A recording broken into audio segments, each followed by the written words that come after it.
শিক্ষক দুইটাই আমাদের শিক্ষা দেয়। শিক্ষক আগে সব শিখিয়ে পরীক্ষা নেয়, সময় আগে পরীক্ষা নিয়ে তারপর শিক্ষা দেয়। ভালোবাসা কি জিনিস সেটা তাকে জিজ্ঞাসা করো। যে তোমার জন্য রাত 11-12টা পর্যন্ত না খেয়ে বসে থাকেন, তিনি হলেন মা। কাউকে যদি সত্যিকারের ভালোবাসো, তাহলে হাজার ব্যস্ততার মাঝেও তাকে একটু সময় দিও। হয়তো তোমার একটু সময়ের জন্য সব সময় সে অপেক্ষা করে বসে থাকে। মায়ার এই পৃথিবীতে সবাই অভিনয় করে, কেউ অন্যের সাথে, কেউ নিজের বিবেকের সাথে। অমানুষগুলো দেখতে একদম মানুষের মতোই হয়, তাই মানুষ চিনতে ভুল করলে দোষের কিছু না। কষ্টগুলো বড়ই অদ্ভুত।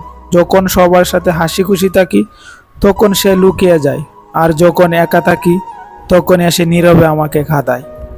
রাগ করি বা অভিমান করি, দিন শেষে আমি শুধু তোমাকেই ভালোবাসি।